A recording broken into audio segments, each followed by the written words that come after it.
बस आराम ना आराम ना आराम ना।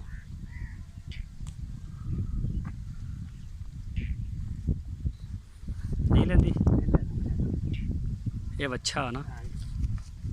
बाबा आराम ना आराम ना आराम तो आराम ना धक्केशाही नहीं इन्होंने हजे ना इन्होंने चीज़ों का पता नहीं गा आदत नहीं इन्होंने चीज़ों की इन्होंने आदत आप पाउनी ही आ आराम ना सुकून ना आहिस्ता आहिस्ता इन्होंने अपने मूँह आपे खोले करना आप हाथ रखे करना दे चल जी सब सही है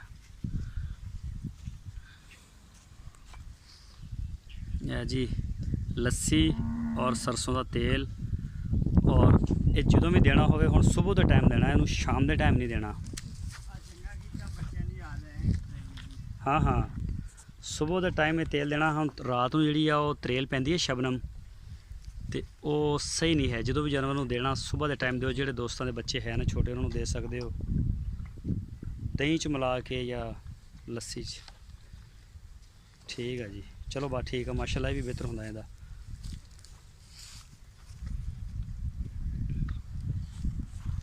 बच्ची तो आ भी बड़ी टाइट है खाली बच्ची जान हुशियार सेहत है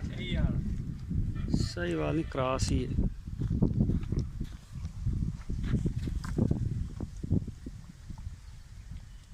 बहुत ना वाड़ा कर अंदर अगू लगते नहीं इदा तो फिर जख्म हो गया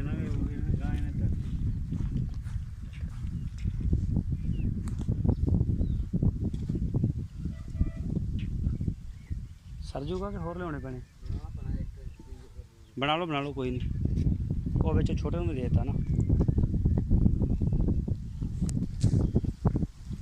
इन किनू देना चिट्टे बच्चे नू दो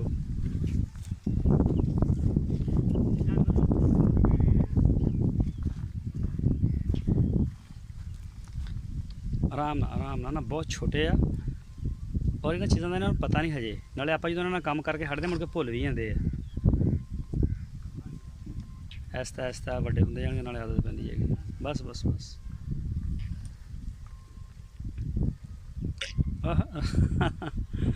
चल हाँ हाँ बस छड़ दे वो एक रह गई वो ली भी देखो जी माशाल्लाह बनाना हो रहा पई है लस्सी चलो ठीक है लस्सी पई है तो बना लो चलो जी इन्हों जो भी ना तो छड़ना हूँ दुध पियोना इन्हों हजे परे हट इन्हों ना हूँ जो छड़िया तो छिकलियाँ दे के छड़निया उदा एक उदा ना जाए कोई भी बच्चा ठीक है ना आराम ना थोड़ी जान चाहते इन्हें फिर तेन पता मस्ती ज़्यादा करनी लो जी सरसों का तेल और लस्सी माशाल्लाह देती इन्हों सारिया आ गई निक्के भी आ गई है लो जी माशाल्लाह बंडा शंडा इन्होंने खा लिया बस खड़े रहते हो मौसम ठंडा है हाँ हवा चलती वैसे भी ठंडा इन्होंने कोई कुछ ही नहीं है ठीक है चलो जी वो दूसरे बच्चों देता दुध कि नहीं वड्या हजे पींदे नहीं डोल देंगे प्याता कि नहीं प्याता